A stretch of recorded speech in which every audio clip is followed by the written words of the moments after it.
Mubarak for you, it's my prayer. Oh Mubarak for you, it's my prayer. May you keep ascending success stair. Oh Mubarak for you, it's my prayer. May you keep ascending success stair. الحمد لله رب العالمين والصلاة والسلام على سيد المرسلين أما بعد فأعوذ بالله من الشيطان الرجيم بسم الله الرحمن الرحيم الصلاة والسلام عليك يا رسول الله وعلى آلك وأصحابك يا حبيب الله الصلاة والسلام عليك يا نبي الله وعلى آلك وأصحابك يا نور الله. میٹھے میٹھے اسلامی بھائیوں اور اسلامی بہنوں، الحمدللہ عز و جل خالق کائنات جل جلالہ کی زمین پر عشق رسول صلی اللہ تعالی علیہ وآلہ وسلم کا مدنی جام تقسیم کرنے والے ایسے مرد کامل اب بھی موجود ہیں جو فیشن کی آفت میں گرفتار لوگوں کو پیارے مصطفیٰ صلی اللہ تعالی علیہ وآلہ وسلم کی سنت کریمہ کا اسیر بنانے کے خواہاں ہیں. یہ اللہ عز و جل کا خاص کرم ہے کہ اس نے ہمیں اس پرفتن دور میں تبلیغ قرآن و سنت کی عالمگیر غیر سیاسی تحریک دعوت اسلامی کا مدنی ماحول اور شیخ طریقت امیر اہل سنت ابو بلال حضرت علامہ مولانا محمد الیاس اطوار قادری رضوی دامت برکاتہم العالیہ جیسے ولی کامل کی صحبت باثر سے نوازا. یقیناً امیر اہل سنت دامت برکاتہم العالیہ ان عظیم ہستیوں میں سے ایک ہیں جن کی مخلصانہ جد و جہد کی برکت سے ہزاروں نہیں بلکہ لاکھوں مسلمان بالخصوص نوجوان برائیوں سے تائب ہو کے نیکیوں کی راہ پر گامزن ہو چکے ہیں. الحمدللہ عز و جل بلا مبالغہ امیر اہل سنت دامت برکاتہم العالیہ نے اپنے سنتوں پر بیانات کے ذریعے لاکھوں مسلمانوں کے دلوں میں مدنی انقلاب برپا کر دیا. لہذا تمام اسلامی بھائی اور اسلامی بہنیں اس بیان کو توجہ کے ساتھ سماعت فرمائیں.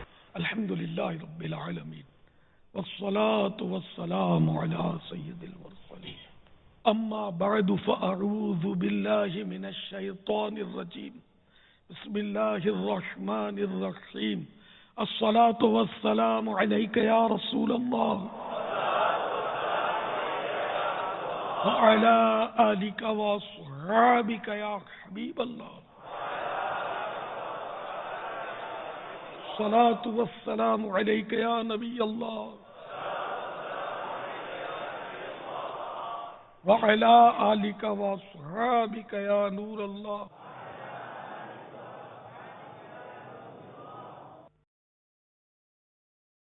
محترم اسلامی بھائیوں، ایک بزرگ جنگل میں سفر کر رہے تھے کہ رات آ گئی.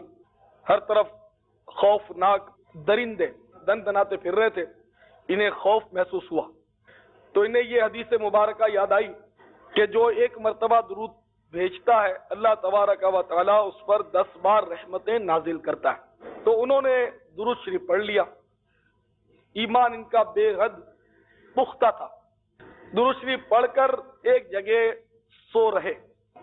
ساری رات بڑے سکون سے گزاری اور کسی درندے نے ان کو چھوا تک نہیں.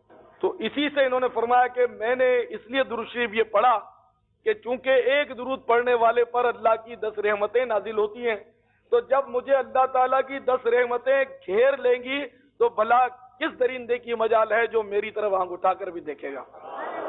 تو یہ سب ایمان کی پختگی پر منحصر ہوتا ہے. یہ ان بزرگوں کا ایمان بڑا پختہ تھا اور ہمارا ایمان الحمدللہ ہے تو مومن، لیکن بہرحال فی زمانہ ظاہری اسباب کی طرف ہماری توجہ زیادہ ہے. اللہ تعالی ہمارا بھی ایمان پختہ عطا فرمائے. اللہم صلی وسلم وبارک علی سیدنا و مولانا محمد النبی الامی الحبیب العالی القدر العظیم الجاہ وعلی آلہ وصحبہ وسلم.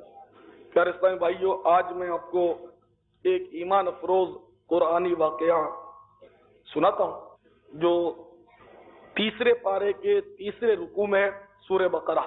مفسرین فرماتے ہیں کہ حضرت سیدنا ابراہیم خلیل اللہ علی نبینا علیہ الصلوۃ والسلام نے سمندر کے کنارے پر ایک لاش ملاحظہ فرمائی. صورتحال یہ تھی کہ جب پانی آتا تو اس وقت مچھلیاں آ جاتی اور اس لاش کو کھاتی. پھر جب پانی اتر جاتا تو درندے اس لاش کو کھاتے. درندے جب کھا کر چلے جاتے تو پرندے اس کو چونچے مارتے اور وہ اس کو کھاتے. تو حضرت سیدنا ابراہیم خلیل اللہ علیہ نبینا علیہ الصلوۃ والسلام نے اللہ تعالی جل مجدہ کی بارگاہ میں عرض کیا کہ یا اللہ بے شک تو قادر ہے، مجھے یقین ہے، لیکن مجھے یہ تجسس ہو رہا ہے کہ میں کاش اپنی آنکھوں سے یہ منظر دیکھتا کہ تو کس طرح اس انسان کے جسم سے جو حصے مچھلیوں کے پیٹ میں چلے گئے، کچھ درندوں کے پیٹ میں چلے گئے، کچھ پرندوں کے پوٹوں میں چلے گئے، تو قیامت کے روز ان کو کس طرح اکٹھا کرے گا. تو اللہ تبارک و تعالی نے حکم دیا اے ابراہیم تم 4 پرندوں کو پالو اور ان کو خوب اپنے ساتھ ہلا ملا لو. جب یہ اچھی طرح تمہارے ساتھ ہل مل جائیں پھر ان کو ذبح کر دو. ذبح کرنے کے بعد سر اپنے پاس رکھ لو اور ان کا گوشت آپس میں بالکل ٹکڑے بوٹیاں کر کے قیمہ کر کے ملا لو بالکل. پھر اس قیمے کو ارد گرد کی مختلف پہاڑوں پر جا کر تھوڑا تھوڑا رکھاؤ. پھر ان کو تم پکارنا اور ہم تمہیں مطلب اپنی قدرت کا کرشمہ دکھائیں گے. چنانچہ سیدنا ابراہیم خلیل اللہ علیہ نبینا علیہ الصلوۃ والسلام نے بحکم خداوندی 4 پرندے پالے. مفسرین فرماتے ہیں کہ وہ 4 پرندے یہ تھے: مور، مرغ، کبوتر اور گدھ. یہ 4 پرندے آپ نے پالے.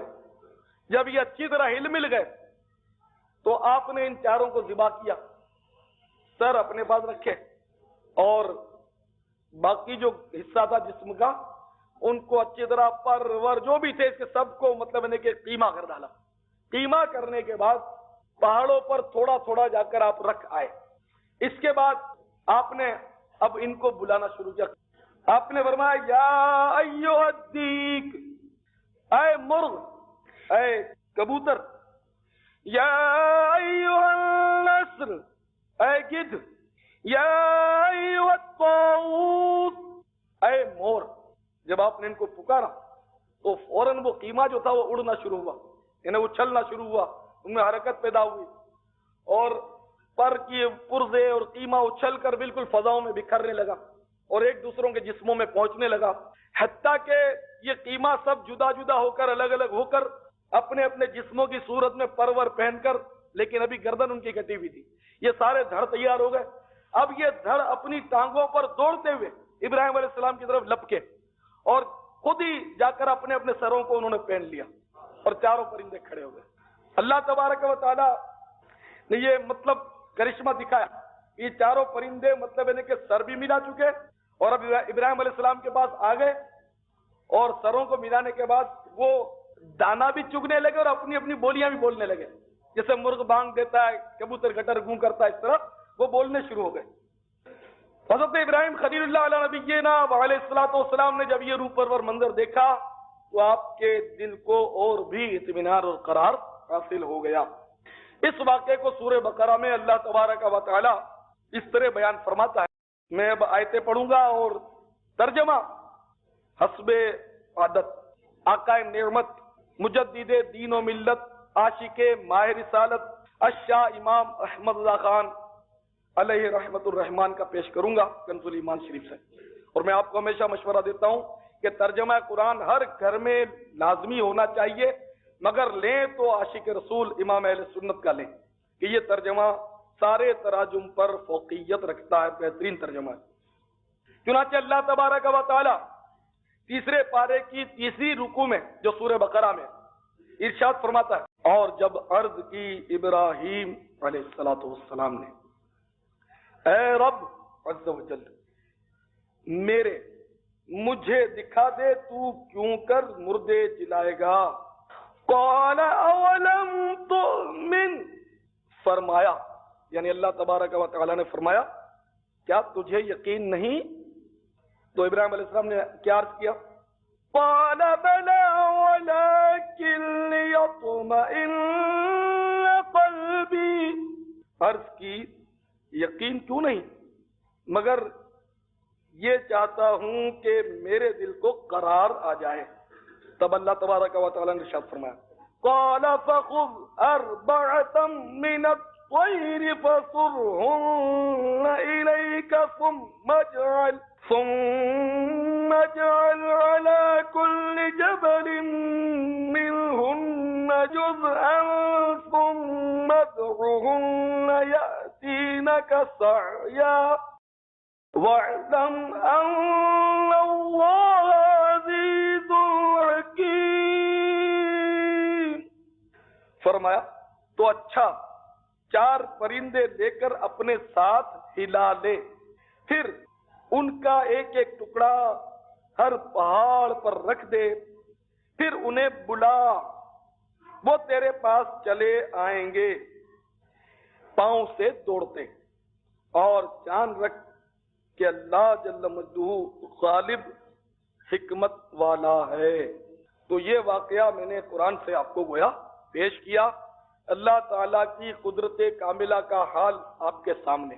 اللہ تبارک و تعالیٰ کی قدرت کامل ہے کہ وہ جو چاہے کر سکتا ہے. بے شک اللہ تعالیٰ ہر شے پر قدرت رکھنے والا ہے، تو وہ اس طرح کرتا ہے. تو پارہ 3 رکوع 3 سورہ بقرہ، یہ میں نے یہ آیتیں آپ کو سنائی اور اس کا میں نے آپ کو مطلب بتایا. اب مزید صوفیانہ اس کی تفسیر، صوفیانہ تفسیر یہ بیان کی جاتی ہے کہ ان 4 پرندوں کو جن کو ابراہیم خلیل اللہ علیہ نبینا علیہ الصلوۃ والسلام نے ذبح کیا، ان 4 پرندوں میں ایک ایک بری خصلت پائی جاتی ہے. مثلا مور میں یہ بری خصلت ہے کہ اس کو اپنے حسن و جمال، اس کے پر بڑے خوبصورت ہوتے ہیں، آپ نے دیکھے ہوں گے مور، تو اس کے پر بڑے خوبصورت ہوتے ہیں، تو بڑا حسین پرندہ ہے اور شاید پرندوں میں سب سے زیادہ حسین یہی ہے. تو مور کو اپنے حسن و جمال پر بڑا گھمنڈ ہے، یہ اس میں ایک مذموم صفت ہے کہ مور اپنے حسن و جمال پر بڑا ناز کرتا ہے. تو اللہ تعالیٰ نے دیکھو نا اس کے پیر بڑے بھدے رکھے، آپ نے سنا بھی ہوگا یہ کہ مور کے پاؤں جو ہیں وہ بہت ہی بھدے اور بالکل یعنی کہ بدصورت ہیں. تو جب یہ موج میں آ کر ناچتا ہے کہ میں بڑا حسین ہوں، جیسے ہی اس کے پیر پر نظر پڑتی ہے تو حسن کا نشہ حرن ہو جاتا ہے اور اس کی آنکھوں سے آنسو ٹپک پڑتے ہیں. تو مور اپنے حسن و جمال پر گھمنڈ کرنے والا ہے. گدھ بالکل بدنام پرندہ ہے کہ یہ بہت لالچی ہوتا ہے، مردے کھاتا ہے، یہ بہت لالچی ہوتا ہے، حرص و طمع اس میں کوٹ کوٹ کر بھرا ہوتا ہے. مرغا شہوت میں بڑا بدنام ہے، اور کبوتر اس کو اپنی بلند پروازی پر بڑا ناز ہے. تو یہ 4 پرندے جو ہیں ان میں مطلب 4 بد خصلتیں. مور کو اپنے حسن و جمال پر گھمنڈ ہے، مرغے کو شہوت بہت مطلب ہے کہ اس میں پائی جاتی ہے، تو یہ بھی ایک مطلب آفت ہے. کبوتر بلند پروازی پر مغرور ہے، اور گدھ حرص و طمع میں مطلب ہے کہ بدنام ہے کہ اس میں لالچ بہت، لالچی بہت ہوتا ہے.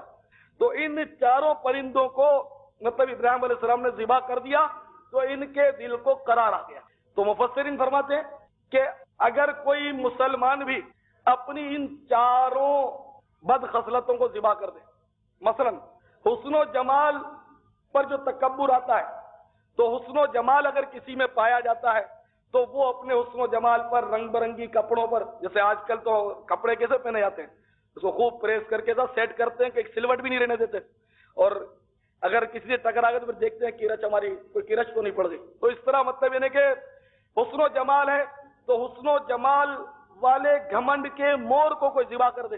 شہوت اگر پائی جاتی ہے کسی میں، بے جا شہوت سمجھے، تو اس پر کنٹرول کر لے، یعنی شہوت کے مرغے کو ذبح کر دے، چوری پھیر دے اس پر.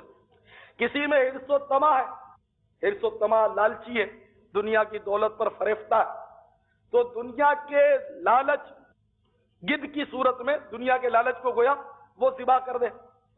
اور اگر کسی کے پاس مطلب اونچان ہے، عہدہ ہے، کرسی ہے، منصب ہے، تو اس منصب اور کرسی کی خواہش کو جو مطلب چھری پھیر دے.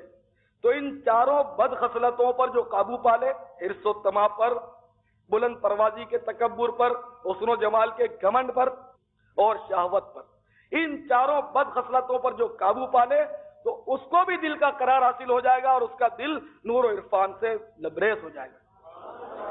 بڑی پیاری بات اس میں مطلب صوفیوں نے مطلب صوفیاء کرام رحمہم اللہ نے مطلب بیان کی. لیکن اب بدقسمتی سے یہ 4 صفات ہم مسلمانوں کا گویا مقدر نہ بن گئی، اس طرح پائی جاتی. حسن و جمال پر گھمنڈ، جو بھی ذرا مطلب اس میں کوئی سا مطلب ٹپ ٹاپ والا معاملہ ہے تو وہ اگلے کو مطلب یعنی کہ لفٹ ہی نہیں کرا. جو مطلب یعنی کہ اس طرح مطلب حسن و جمال ہے تو وہ اپنے آپ کو بہت کچھ سمجھتا ہے. تو ایسوں کو سمجھانے کے لیے بزرگوں کے بڑے پیارے واقعات ملتے ہیں. جیسے کہ ایک شخص مطلب اکڑ کر جا رہا تھا تو اس کے بارے میں سیدنا امام غزالی رحمت اللہ تعالیٰ نے نقل کیا ہے کہ اس کو ایک بزرگ نے فرمایا کہ تو تیری اکڑنے والی چال بڑا پھولا جا رہا ہے حالانکہ تیرے پیٹ میں تو گند بھرا ہوا. تو جو تکبر کرتا ہے تو وہ سوچے کہ میں ہوں کیا. پھر اسی طرح مطلب سمجھایا گیا کہ 2 بار پیشاب گاہ سے نکلا, یہ جو سمجھتے وہ سمجھ گئے, نہیں گندے قطرے کی پیدائش, اور پھر تو پھولتا اپنے آپ کو کیا سمجھتا, تو ہے کیا, بیچتا کیا. اس طرح مطلب یہ کہ تکبر جو ذبح کر دے تو وہ کامیاب. حسن و جمال کا تکبر, بلند پروازی کا تکبر جو ختم کر دے تو وہ کامیاب ہے. بلند پروازی وہی کہ کوئی افسر ہی مل گئی, کسی کو عہدہ مل گیا اچھا, تو وہ آپ کو پتا کیا کرتا ہے. اور آج کل آپ دیکھتے ہیں نا کھیچم تانی اور لوٹ مار جو لگی ہوئی ہے, کھیچم تانی ہے نا. عہدے اور منصب کے پیچھے بھاگنے اور دوڑنے والوں کا انجام ہمارے سامنے. بڑے بڑوں کو عہدے ملے. فرعون کو کتنا بڑا عہدہ ملا, وہ بادشاہ تھا, لیکن کمبخت کو جب عہدہ ملا تو یہ پھول گیا اور خدائی کا دعویٰ کر بیٹھا. 300 سال تک وہ گل چھرے اڑاتا رہا, لیکن آخر کار انجام آپ نے دیکھا کہ دریا نیل میں بڑی ذلت کے ساتھ ڈوب مرا. نمرود وہ بھی بادشاہ تھا, اس کو بھی مطلب بھوت بھر گیا عہدے کا, وہ بھی اپنے زوم فاسد میں خدا بن بیٹھا. ایک لنگڑے مچھر نے اس کا ستیاناش کر دیا. تو عہدہ وہ اچھا جو اسلام کی محبت کے ساتھ. یہ وضاحت کر دوں, عہدہ تو ہمارے نبی پاک صاحب الولاق صلی اللہ علیہ وسلم کے پاس بھی ہے, صحابہ کرام کے پاس بھی ہے, خلفاء راشدین کے پاس تھا بھی اور ہے بھی. الحمدللہ ہمارے دلوں پر اب بھی ان کا سکہ بیٹھا ہوا ہے. غوث پاک کے پاس بھی عہدہ ہے, خواجہ غریب نواز کے پاس بھی عہدہ ہے, داتا صاحب کے پاس بھی عہدہ ہے. میں تو اسے کہتا ہی ہوں کہ بڑے سے بڑا سیاسی لیڈر اتنی گیدرنگ نہیں کر سکتا جتنی ہمارے قبلہ داتا صاحب رحمت اللہ علیہ پردہ کرنے کے باوجود عرس کے موقع پر کر لیتے. لاکھوں کی گیدرنگ ہوتی, بڑا سے بڑا لیڈر نہیں کر سکتا, اور صدیوں سے کرتے آ رہے ہیں. دیکھو, اور روزانہ بھی سینکڑوں ہزاروں لوگ آپ کے آستانے پر حاضری دیتے. تو حکومت تو صحیح بات ہے انہوں کی ہے, یہ اپنی یہ اگر کرسی مل بھی جاتی ہے تو اول تو 5 سال کے لیے مخصوص ہوتی ہے دنیاوی قانون کے اعتبار سے, وہ بھی زندہ بچ گئے تو, اور پھر زندہ بچ بھی گئے تو ایسا ہوتا ہے کہ جب پھرتی ہے تو یہ کرسیاں مطلب پھر روڈوں پہ آ جاتی ہیں 5 سال سے پہلے. تو اس لیے مطلب اگر کرسی کا بھوت سوار ہے اور دین کی محبت نہیں, مقصد صرف اپنی ذات, تو عموماً ذات ہوتی ہے. لوگ لاکھوں روپیہ خرچہ کیوں کرتے ہیں, ایک جھٹکے میں عموماً وصول بھی کر لیتے ہیں. عموماً یہ ہوتا ہے, کوئی لائسنس نکلوا لیا, کوئی پلاٹ چھاپ لیا تو وہ سیٹنگ ہو جاتی ہے. تو بہرحال یہ کہ اگر واقعی کوئی دین کے درد کے لیے, اسلام کی مطلب خدمت کے لیے عہدے کی کوشش کرتا ہے تو وہ مطلب یعنی کہ لائق تحسین ہے. اور اگر صرف دنیا بنانے کے لیے, دولت کمانے کے لیے کوئی ایسا کرتا ہے تو یقیناً وہ کوئی بھی ہو وہ اس کی صفت مذموم ہے. اس کو یہ صفت ذبح کرنی چاہیے جس طرح مطلب نے کبوتر کو ابراہیم علیہ السلام نے ذبح کر دیا اور آپ کے دل کو قرار آیا. اسی طرح مرغے کی صفت مذمومہ شہوت, اس پر چھری پھیرنا بہت ضروری ہے, ورنہ بڑے بڑوں کو یہ شہوت جو ہے یہ بالکل چاروں خانے چت کر دیتی ہے, بادشاہوں کو غلام کر لیتی ہے. اور تاریخ میں ایسے واقعات بھی ہوئے کہ بڑے بڑے بزرگ جو مانے جاتے تھے بعض اوقات, ان کے ساتھ شہوت نے وہ مطلب یعنی کہ گل کھلایا کہ ان مطلب کی ولایتیں بھی چھن گئیں اور کہاں سے کہاں پہنچ گئے. جیسا کہ بد نصیب عابد, کہ ایسا ولی جس کی دعائیں رد جاتی نہیں تھی اور بہت ہی مطلب یعنی کہ با کرامت شخص تھا, لیکن وہ شہوت کی وجہ سے وہ ایسا تباہ ہوا کہ اس کا ایمان بھی برباد ہو گیا. یہاں تک کہ وہ بادشاہ کی لڑکی اس کے بعد چھوڑی گئی اور وہ علاج کرتا رہا, پھر شیطان نے اس کے دل کا علاج کر ڈالا برائی ڈال کر, اور پھر وہ نہ ہونے کا کر بیٹھے, اور اس کے بعد خوف کے مارے قتل کیا. پھر شیطان نے وہ زمین کھدوائی اور لاش وہیں سے برآمد ہوئی, اور ولی صاحب پر قوم ٹوٹ پڑی, اور آخر کار ولی صاحب کو دار پر لٹکایا جانے لگا. تو نامحترم شیطان پہنچ گئے کہ میں تمہیں چھڑا سکتا ہوں, شرط یہ کہ مجھے سجدہ کرنا پڑے گا. تو وہ جان ہے تو جہان ہے جس طرح ہم لوگ نعرہ لگاتے ہیں. اب ولایت تو اس کی سلب ہو چکی تھی, اس نے سب کام کر لیا تھا, تو اس نے ناچار شیطان کو سجدہ کیا اور شیطان کھلکھلا کر ہنس پڑا کہ میرا تو کام ہی تباہ کرنا ہے، اور اس کو سولی پر لٹکا دیا گیا۔ تو یہ شہوت کی وجہ سے ہوا۔ حالات اتنے خراب ہو گئے کہ اگر کوئی گناہ سے اس دور میں بچہ بھی ہوا ہے نا تو شاید اس لیے کہ اس کو گناہ کرنے کا موقع نہیں ملتا، یا اس لیے کہ وہ فتنے سے ڈرتا ہے کہ بے عزتی ہو جائے گی، فلاں ہو جائے گا۔ اگر بالکل کھلی چھوٹ مل جائے نا تو شاید مطلب یعنی کہ کوئی گناہ سے نہ رکے، معاشرہ ایسا ہو گیا۔ آج کل جو گلیوں میں ڈانس ہو رہے نا ان میں یہی ہو رہا ہے کہ جیسے گویا کھلی چھوٹ مل گئی ہے، جو کچھ ہوتا ہے وہ الفاظ میں بیان کرنا مناسب نہیں ہے۔ جو لوگ آ کر بتاتے ہیں کار میں ہے تو کار میں ہی ہل رہے ہیں لوگ، ہم تو روڈوں میں ظاہر نکلتے ہیں، اسکوٹر تو اسکوٹر پر اچھل رہے ہیں، سائیکل پر اچھل رہے ہیں، سب رقص کر رہے ہیں۔ یعنی کہ دور اتنا نازک آ گیا ہے کہ جیسے مطلب کھلی چھوٹ مل گئی ہے۔ پابندی تھی تو کوئی قانونی پابندی ہوگی، لیکن اب پابندی نہیں ہے، ہم جیت گئے، اب تو ہمیں کون روک سکتا ہے ڈانس کرنے سے؟ لڑکی اور لڑکے مل کر ڈانس کر رہے ہیں، سنا واللہ علم، ایسی محفلیں اب ہو رہی ہے ڈانس کی، تو آگے چل کر نہ جانے کیا ہونا ہے، اللہ بہتر جانتا ہے۔ تو مطلب یہ کہ گناہ کا موقع نہیں ملتا، اس لیے شاید قوم گناہوں سے رکی ہوئی ہے۔ جیسے ہی موقع فراہم کر دیا جائے گا تو قوم مطلب خوب ناچے گی۔ اللہ تعالیٰ ہمارے حال زار پر رحم فرمائے۔ تو بہرحال میرے پیارے اسلامی بھائیوں، دور بڑا نازک ہے، اپنے آپ کو خدا کے واسطے سنبھالو۔ تم کہاں جا رہے ہو؟ تمہارا راستہ یہ نہیں، تمہارا راستہ تو یہ ہے۔ لندن کوئی جاپان چلا مال کمانے، دیوانہ چلا سوئے بیابان مدینہ۔ تو ہمارا راستہ لندن اور جاپان، روس اور امریکہ کا نہیں، ہمارا راستہ مدینے کا۔ یعنی ان کی باتیں ہمیں نہیں سننی، ہمیں صرف انہی باتوں کو ماننا ہے جو مدینے والے مصطفیٰ صلی اللہ تعالی علیہ وسلم نے ہمیں حکم دیا۔ اور بھاری اکثریت مسلمانوں کی جو ہے اس وقت میرے پیارے بھائیوں گناہوں میں بالکل یعنی کہ ملوث ہے، اور ایسا لگتا ہے کہ وہ گناہوں کو دل و جان سے نہ چاہتی، ایسا لگتا ہے۔ ایسا لگے نہ لگے، کون سا گھر ایسا جہاں مطلب اسلام کے زرین اصول اپنائے گئے ہوں؟ کوئی ایک گھر ایسا لا کر دکھا دو جس کا بچہ نمازی ہو، سنتوں کا پابند ہو، اور ایک ایک خاتون پردہ نشین ہو۔ کون سا ایسا گھر ہے جہاں مطلب موسیقی کی صدائیں بلند نہیں ہوتی؟ تو پتہ یہ چلا کہ مسلمانوں کی غالب اکثریت گناہوں کو سینے سے لگا چکی ہے، دنیا کی محبت پر فریفتہ ہے، اور شاید لوگ یہ سمجھتے ہیں کہ ہم ہمیشہ اس دنیا میں رہیں گے۔ تو میرے پیارے بھائیوں، ہمیشہ کون رہا؟ موت ایسے عجیب عجیب انداز پر آتی ہے کہ دیکھنے والا مجسم حیرت بن کر دیکھتا رہ جاتا ہے کہ یار موت بھی کس طرح آئی۔ مثلا ابھی 2-3 دن کی بات ہے، ایک بیچارہ شخص غالباً فٹ پاتھ پر ہی جا رہا تھا، تو ایک ٹریلر گزر رہا تھا روڈ سے، اس کا جو ویل تھا، پہیا، وہ جھٹکے سے نکل گیا۔ وہ جیسے پہیا نکلا، حالانکہ ایسے ایکسیڈنٹ تو کبھی کبھی برسوں میں ہوتے ہوں گے، پہیا نکل گیا اس کا، اور وہ غریب جو بحفاظت فٹ پاتھ پر چل رہا تھا، پہیے نے آ کر اسی کو لگنا تھا، لگنے پر اقتبانی وہ پہیا اس زور سے لگا کہ وہ بیچارہ اچھل کر پل کے نیچے آیا، پھر بھی پہیے نے پیچھا نہیں چھوڑا، وہ پہیا گرا بھی تو اس غریب پر ہی گرا، اس کی ہڈیاں پسلیاں سب چکنا چور، وہیں اس نے بیچارے نے دم توڑ دیا۔ دیکھیں موت آئی تو کیسے تھی، اور یہ 2-4 دن کا واقعہ کوئی آپ کو افسانہ نہیں سنا رہا۔ تو اس طرح مطلب موت تو دڑا دڑا رہی ہے۔ وہ فٹ بال کا گیم ہو رہا تھا، ایک صاحب ریفری تھے، وہ نگرانی کر رہے تھے، اب نگرانی کرتے کرتے پتہ نہیں کوئی گول ہو گیا، کوئی گول ہو گیا، کیا ہو گیا کہ ریفری صاحب پر ایک دم دل کا دورہ پڑ گیا، وہ نیچے آئے اور تڑپنے لگے، اور اسی وقت ان کا ہارٹ فیل ہو گیا۔ اب بتائیے، وہ اچھے خاصے مطلب انہیں تندرست توانا، اور ریفری تو بڑا مطلب انہیں کہ حاضر دماغ ہوتا ہوگا، بڑا پاورفل ہوتا ہوگا، وہ مطلب انہیں کہ اچھا خاصا میچ دیکھ رہا تھا اور فیصلہ اس نے کرنا تھا، اسی نے دم توڑ دیا، اور وہ بھی میدان سے اس کو لاش پھر لے گئے ہوں گے ظاہر۔ تو یہ مطلب اسی لیے میں عرض کرتا ہوں کہ میرے بھائیوں، مختصر سی زندگی ہے، ان چکروں میں مت پڑو، کام وہ کرو جو آخرت میں کام آئے۔ لوگ کہتے ہیں 4 دن کی زندگی ہے، تو وہ یقیناً ہے، لیکن 4 دن وہ جو گزر چکے، 4 دن کی کوئی گارنٹی مجھے لا کر دے دے کہ میں 4 دن زندہ رہوں گا؟ صبح کس نے دیکھی ہے؟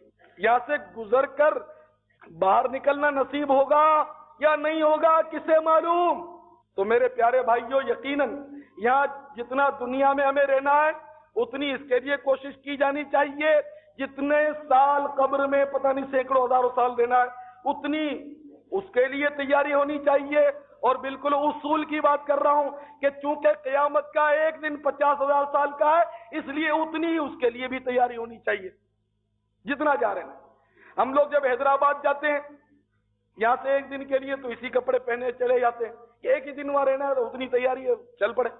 اور جب لاہور پنجاب کے دورے پر جاتے ہیں، پنجاب سرحد وغیرہ، تو 2-3 جوڑے کپڑے کے ہوتے ہیں اور 2-4 چیزیں ضرورت کی ہوتی ہیں، اچھا خاصا بنڈل بن جاتا ہے، وہ اٹھا کے لے جانا پڑتا ہے کہ بھئی وہاں ہمیں 15 دن تک دورہ کرنا ہے۔ تو عقلی بات ہے، جہاں جتنا رہنا ہے اتنی وہاں کی تیاری۔ تو دنیا میں جتنا رہنا ہے اتنی دنیا کی تیاری ہونی چاہیے، قبر میں جتنا عرصہ رہنا ہے اتنی قبر کی تیاری ہونی چاہیے، اور جتنا آخرت قیامت کا دن ہے اس کی تیاری اتنی ہی ہونی چاہیے۔ عقل یہی کہتی ہے، تجربہ بھی یہی کہتا ہے۔ تو جو لوگ دنیا کی غفلتوں میں پڑ جاتے ہیں، دنیا کے محبت میں گم ہو جاتے ہیں، ان کا انجام بہت برا ہوتا ہے۔ آؤ میں کیمیاء سعادت سے آپ کو ایک حدیث پاک سناؤں۔ اللہ تبارک و تعالیٰ کے پیارے حبیب صلی اللہ تعالیٰ علیہ وسلم ارشاد فرماتے ہیں کہ جو شخص اس حال میں صبح کرتا کہ اس کا زیادہ تر جو ذہن ہوتا ہے، سوچ دنیا ہی دنیا ہوتی ہے، اور یہی ہوتا ہے۔ فجر کے لیے کون اٹھتا ہے؟ وہ دادا جان اٹھتے ہیں۔ اچھا، میں یہ مطلب اجتماعی طور پر بات کرتا ہوں، کوئی اس سے مطلب ایسے بیوقوف لوگ بھی پائے جاتے ہیں دنیا میں، جب ایسی بات کرتا ہوں بولتے لیں یہ اکیلا ہی نمازی ہے، کوئی نماز پڑھتا ہی نہیں۔ اس سے مراد مطلب عموم ہوتا ہے اور اکثریت ہوتی ہے کہ کوئی نہیں پڑھتا نا، اکثریت نہیں پڑھتی، اور حقیقت ہے آپ ثابت کر دیں اکثریت پڑھتی کہ 4-5% مسلمان نماز پڑھتے ہوں گے، اکثریت پڑھتی تو مسجدیں کم پڑ جاتی۔ تو مطلب یہ کہ صبح اٹھتے ہیں تو دکان کھولنے کی بس سوچ ہوتی ہے کہ 8 بجے دکان کھولنی ہے اور 9 بجے دکان کھولنی ہے، یہی ہوتا ہے دنیا کی۔ تو حدیث شریف میں فرمایا کہ جو شخص صبح اس حال میں کرتا ہے کہ اس کو یہی لگن ہوتی ہے کہ بس دنیا، اس کی سب سے بڑی خواہش دنیا ہوتی ہے، تو وہ نیک لوگوں میں سے نہیں، اور اس کا ٹھکانہ جہنم میں ہے۔ مزید ارشاد فرماتے ہیں کہ 4 اس پر ایسی مصیبتیں ڈال دی جاتی ہیں جن سے وہ فارغ ہی نہیں ہوتا۔ 4 آفتیں اس پر ایسی ڈال دی جاتی ہیں جس سے وہ فارغ ہی نہیں ہوتا۔ ایسا غم اس پر ڈال دیا جاتا ہے کہ وہ دور ہی نہیں ہوتا۔ اور آپ دیکھتے ہیں کہ جو دنیا کی محبت میں گم ہوتا ہے، اور بھاری اکثریت ہی گم ہے، بھاری اکثریت، غالب اکثریت، شاید کوئی غاروں میں یا پہاڑوں میں ہوگا دنیا سے محبت نہیں کرتا ہوگا۔ دنیا سے محبت کرنا یہ نہیں کہ حلال روزی آدمی نہ کما اور مسجد کی روٹیاں کھائے، میری مراد یہ بھی نہیں، یا بھیک مانگتا پھرے۔ مطلب یہ کہ دنیا طلب الحلال واجب علی کل مسلمین، یہ تو میں اتنی بار آپ کو سناتا ہوں کہ یقیناً یاد بھی ہو گئی ہوگی کئی بھائیوں کو، حدیث ہے کہ ہر مسلمان کے لیے واجب ہے حلال روزی کمانا، مگر کیا بقدر ضرورت، اور ماں باپ کی خدمت، بال بچوں کی خدمت، شریعت کے دائرے میں رہ کر جو کام ہوتے ہیں دنیا کے۔ میری مراد اس سے یہ نہیں، نہ حدیث کی مراد اس سے یہ مطلب ضروری ہے، یہ تو کرنا پڑے گا، یہ مستثنا ہے۔ بہرحال دنیا کی جو غالب محبت ہے وہ آپ کو سب کو پتا ہے کہ وہ کیا ہوتی ہے، کہ سوچ ساری بس دنیا دنیا دنیا، روزی میں برکت، روزی میں برکت، روزی میں برکت۔ ارے بھائی نیکیوں میں برکت کی بھی تو بات کر۔ پھر آئیں گے جی وہ پڑھائی میں دل نہیں لگتا، پھر میں پوچھتا ہوں نمازوں میں دل لگتا ہے یا نہیں؟ نماز میں دل نہیں لگتا، میں پہلے کیوں بات نہیں کی؟ تو دنیا کی محبت غالب ہے جبھی نا، نماز کی بات نہیں کی کہ نماز میں دل نہیں لگتا۔ تو میں پوچھا جب، اور وہ بھی پڑھنا نہیں ہے، کئی میرے کو ایسے بیچارے ملتے ہیں، اللہ ہدایت کرے، کہ ہماری تو آنکھ بھی کھلتی ہے فجر میں لیکن بس سستی کر کے سو جاتے ہیں، اور اگر پکنک پر جانا ہوتا ہے کہ پھر سو جائیں گے، ارے خوشی کے ہمارے نیندی کب آئے گی؟ اگر ڈیوٹی آپ کی جیسے وہ لیبرز ہوتے ہیں 4-4 5-5 بجے جن کی ڈیوٹیاں ہوتی ہیں، وہ کیوں اٹھتے ہیں؟ سب اٹھتے ہیں، اور نماز آنکھ نہیں کھلتی، یہ ہو جاتا ہے، لاکھ بہانے کرتے ہو، اور ڈیوٹی پر برابر جاتے ہو، اگر تمہاری سیٹ ہو یا تمہاری فلائٹ ہو برابر پہنچو گے، اس لیے کہ پیسے تم نے خرچ کیے، لیکن نماز کے لیے پیسے تھوڑی خرچ کیے۔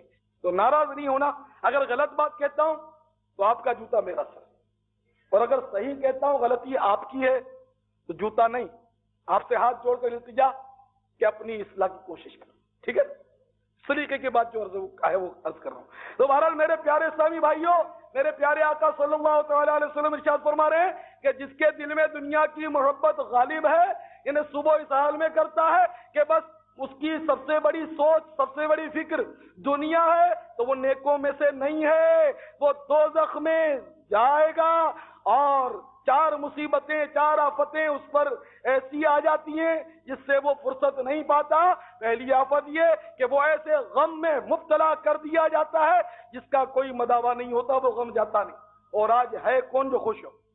کسی کا باپ بیمار ہے، کسی کی ماں بیمار ہے، کسی کا بچہ بیمار ہے، کوئی بے روزگار ہے، کوئی تنگ دست ہے، کوئی قرض دار ہے، کوئی کچھ ہے، کوئی کچھ ہے۔ غم دور نہیں ہوتا۔ اس دنیا کی محبت کہ قناعت ہوتی نہیں، غم دور ہی نہیں ہوتا، بس حل من مزید، حل من مزید، حل من مزید، وہ لگا ہی رہتا ہے کہ ملتا رہے، ملتا رہے، مال ملتا رہے، کسی طرح آتا رہے۔ دوسرا، ایسی مصروفیت کہ جو ختم نہیں ہوتی۔ ایک آفت یہ ڈال دی جاتی ہے کہ ایسی مصروفیت کہ جو ختم نہیں ہوتی۔ تو مصروفیت زیادہ بیچارے سرمایہ داروں کو ہوتی ہے، سیدھی بات۔ ان کو اجتماع میں دیکھو غریب زیادہ آتے ہیں، عموماً یہ دیکھا گیا، کیونکہ ان کو ٹائم نہیں ملتا نا، دکان بندی ہو جائے حساب کرنا ہوتا، پارٹیوں سے رابطہ قائم کرنا ہوتا ٹیلی فون پر، یعنی کسی طرح بھی ان کو بیچاروں کو، غریبوں کو، وہ غریب ہیں اصل میں، ہے نا، ان غریبوں کو جانے کا وقت نہیں ملتا۔ اللہ تعالیٰ ایسی مصروفیت ڈال دیتا ہے کہ مطلب یہ کہ ان کو فرصت نہیں ملتی۔ ہاں، عثمان غنی جیسی کوئی دولت ہو تو بات الگ ہے۔ عثمان غنی کیا دین کے لیے کام نہیں کرتے تھے؟ سرکار کی خدمت میں حاضر نہیں ہوتے تھے؟ مالدار بنو تو ایسے بنو کہ ایک بار قحط پڑ گیا، آپ کا مال آ رہا تھا باہر سے، تو بیپاری پہنچ گئے کہ حضرت آپ کا مال آ رہا ہے اور ڈیمانڈ بہت نکلی ہے، تو ہم آپ کو دگنا پیسہ دیتے ہیں، آپ ہمیں دے دیجیے۔ آپ نہیں مانتے تو 3 گنا 4 گنا 10 گنا تک کر دیا، 10 گنا ہم آپ کو مطلب ہے کہ دیں گے، آپ یہ مال ہمیں دے دیں۔ عثمان غنی رضی اللہ تعالیٰ عنہ نے منع فرما دیا، اور پھر جیسے ہی وہ غلہ آیا تو آپ نے مسلمانوں میں مفت تقسیم کر دیا۔ ہے کوئی مائیکا لال ایسا سرمایہ دار تو مجھے دکھاؤ۔ یہاں تو مطلب یہ نہیں کہ لوگ دبا دبا کے غلہ رکھتے ہیں کہ بازار تیز ہو جائے، قحط پڑ جائے، قوم بھوکی مرتی ہو، کل مرتی ہو تو آج مرے، میری تجوری خالی نہیں ہونی چاہیے۔ آج تو یہ سوچے نا ہماری۔ تو بہرحال میرے پیارے اسلامی بھائیوں، ایسی مصروفیت ڈال دی جاتی ہے محب دنیا پر کہ اس کو فرصت ملتی نہیں، اور بیچارہ اس حال میں مرتا ہے کہ سیٹھ جی کو فکر دی 1 کے 10 کیجئے، موت آ پہنچی کہ حضرت جان واپس کیجئے، فرصت نہیں ملتی۔ نیک لوگ، پرہیزگار لوگ، دیانت دار لوگ، حلال روزی کمانے والے لوگ اس سے مستثنا ہے۔ میں اکثریت کی بات کر رہا ہوں، پہلے وضاحت کر دی، پھر کسی کی گھوم نہ جائے کہ یہ کیا بات کر رہے ہیں، تو اس سے وہ تو مستثنا ہے، بات ہوتی ہے تو ایک عموم ہوتا ہے، مطلب عام لوگوں سے۔ مزید تیسری آفت، ایسی مفلسی اس پر ڈال دی جاتی ہے کہ وہ کبھی تونگر یعنی مالدار ہوتا ہی نہیں۔ آپ سوچیں گے یہ کیسے ہو سکتا ہے کہ ہمارے سامنے کے بہت بڑا سیٹ ہے اور پھر بھی آپ کہتے ہیں کہ مطلب یہ کہ یہ اس کو تونگری ملتی نہیں جو دنیا کی محبت کرتا ہوتا ہے۔ اس کا خلاصہ سمجھنے کی کوشش کریں۔ تونگری یہ نہیں کہ کسی کے پاس مال دولت ہو، یہ تونگری نہیں، اصل مالداری یہ نہیں۔ شیخ سعدی رحمت اللہ علیہ بڑی پیاری بات فرماتے ہیں، آپ فرماتے ہیں تونگری کا تعلق تو دل سے ہے کہ جس کا دل غنی ہے وہی مالدار ہے، مال سے کوئی مالدار نہیں بنتا، ورنہ قارون سب سے بڑا مالدار تھا۔ حشر کیا ہوا اس کا؟ بزرگی باقلت نہ بسال، بزرگی عقل اور علم سے ہوتی ہے نہ کہ عمر سے ہوتی ہے۔ دیکھیں بیچارے بزرگ ہو جاتے ہیں، عمر بڑی ہو جاتی ہے، نماز تک نہیں آتی۔ بہت سے بزرگ آپ نے دیکھے ہوں گے، وضو بھی بیچاروں کو نہیں کر رہا تھا، وہ بزرگ ہی نہیں، وہ عمر کے لحاظ سے ہم خوشامدانہ طور پر ان کو بزرگ کہتے ہیں، ورنہ یہ ناراض ہو جاتے ہیں۔ حقیقت میں بزرگ چاہے جوان ہو۔ حضور سیدنا غوث اعظم، پیران پیر، پیر دستگیر، روشن ضمیر، قطب ربانی، محبوب سبحانی، پیر لاسانی، قندیل نورانی، قدس سرہ ربانی، جب تشریف لائے تو آپ کو پتا ہے کہ رمضان شریف میں آپ نے دودھ ہی نہیں پیا، دودھ نہیں پیا، اس سے لوگوں کو کنفرم ہو گیا کہ چاند ہو گیا، چاند میں بھی ذرا کچھ وہ اختلافات ہوئے تھے۔ تو اب یہ اتنا سا مدینے کا منا، بغدادی منا، جو آتے ہی مطلب ماں کا دودھ نہیں پیتا، دن میں روزہ رکھتا ہے، تو کیا کوئی بڈھا دنیا دار ان کی بزرگی کا مقابلہ کر سکتا؟ تو آجا میرے سامنے، نہیں کر سکتا۔ تو پتا چلا کہ بزرگی بڑھاپے کو نہیں کہتے، ہے نا، بزرگی علم ہو، عمل ہو، نیکی پرہیزگاری ہو۔ بارہ تو میں عرض کر رہا تھا کہ ایسی مصیبت اور آفت آ جاتی ہے دنیا دار پر کہ وہ کبھی مالدار ہوتا ہی نہیں، تمنگر ہوتا ہی نہیں، وہ مفلس ہی مفلس رہتا ہے۔ ظاہر ہے کہ جو مالدار ہوتا ہے اس کو مال کی زیادہ ہوس ہوتی ہے، حل من مزید، اور ملے اور بھی ملے۔